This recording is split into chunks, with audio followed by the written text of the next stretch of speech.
क्या इस देश में अब खाना खाना भी गुनाह हो गया है? क्या आप जो बाजार से खरीद कर अपने बच्चों को खिला रहे हैं वो भोजन है या फिर सीधे सीधे मौत का सामान? गोरखपुर के बेलीपार में एक हंसते खेलते परिवार के 9 लोग अस्पताल के बेड पर जिंदगी और मौत की जंग लड़ रहे हैं। कसूर क्या था? सिर्फ इतना कि उन्होंने बाजार से लाकर मैगी और तरबूज खा लिया। इसके बाद जो हुआ उसने हमारे पूरे सरकारी सिस्टम, हमारे फूड सेफ्टी डिपार्टमेंट की औकात सामने लाकर रख दी है।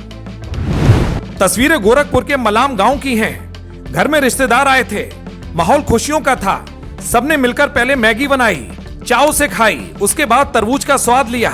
लेकिन किसे पता था कि बाजार का ये खाना सीधे अस्पताल का टिकट काट देगा।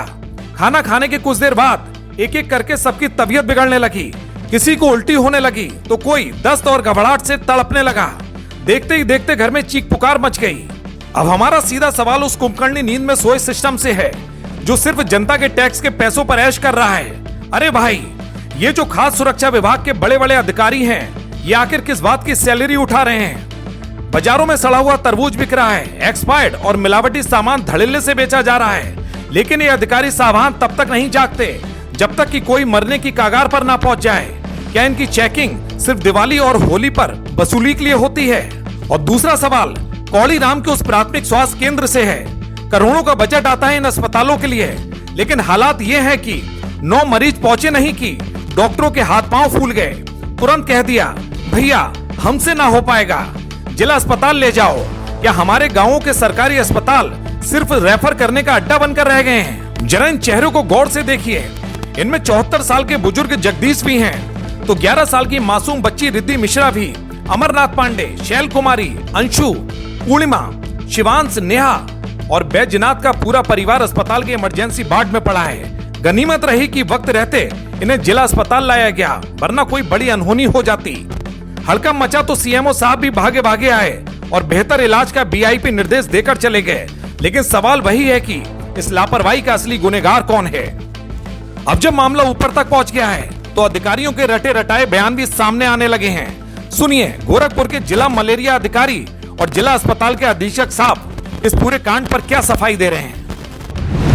9 पेशेंट से बताया जा रहा है कि 9 पेशेंट आए थे। इसमें से कुछ जो है वहाँ पर कोलीराम भी गए थे, कुछ लोग यहाँ लाए गए थे, तो वहाँ से 4 पेशेंट ठीक होकर आ गए थे, कुछ रेफर किए गए थे, कुछ डायरेक्टली भी यहाँ आए। ओवरऑल अभी यहाँ पे 9 मरीज भर्ती हैं। चेकअप वगैरह कराया जा रहा है और सभी लोगों को ध्यान रखा जा रहा है।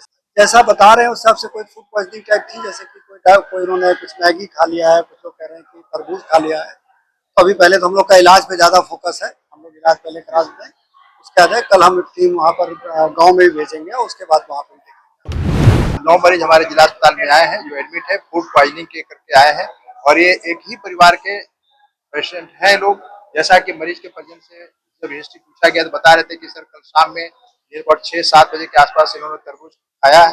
तरबूज खाने के 1 घंटे के बाद इन्होंने मैगी का बनाकर खाया। उसके 2 घंटे के बाद मरीज के परिजन का हिस्ट्री है, 2 घंटे के बाद उनको पेट में दर्द, उल्टी, दस्त हुआ। फिर लोकल में इन लोगों ने इलाज कराया। जब स्थिति नहीं सामान्य हुई फिर हमारे जिला अस्पताल में नियर 6 बजे के आसपास आए और भर्ती होकर हमारे वार्ड में आ गए। हम लोगों ने सभी मरीजों को देख लिया है, मरीज सभी स्टेबल है, दवाएं सब चल रही है और सबकी जांच आ रही है। उसमें एक बुजुर्ग बाबा है जो थोड़ा गंभीर है, लेकिन वो भी अब स्थिर हो चुके हैं। अधिकारी कह रहे हैं कि जांच चल रही है और ये जांच सब इस देश का सबसे बड़ा मजाक बन चुका है। जब तक इस जांच की फाइल आगे बढ़ेगी तब तक ना जाने कितने और दुकानदार लोगों की थाली में ऐसा जहर परोस चुके होंगे। जांच होगी, टीमें बनेंगी, सैंपल लिए जाएंगे और फिर ये फाइलें सरकारी दफ्तरों की अलमारियों में धूल फाकने के लिए छोड़ दी जाएंगी। लेकिन सवाल वही है कि गोरखपुर के इस बेबस परिवार के आंसुओं का हिसाब कौन देगा? क्या हर बार आम जनता को अपनी जान की बाजी लगाकर ही इस सोए हुए सिस्टम को जगाना पड़ेगा? आज अमर प्रभात न्यूज सीधे तौर पर प्रशासन को अल्टीमेटम दे रहा है। अगर इन बेगुनाह जिंदगी की जंग लड़ रहे लोगों को इंसाफ नहीं मिला और मिलावटखोरों पर ऐसी कार्रवाई नहीं हुई जो मिसाल बने, तो हमारा ये कैमरामैन और हमारा ये माइक शांत बैठने वाला नहीं है, क्योंकि हमारे लिए ये सिर्फ एक खबर नहीं, आपके हक की लड़ाई है। गोरखपुर से गोविंद कुशवाहा की एक खास रिपोर्ट।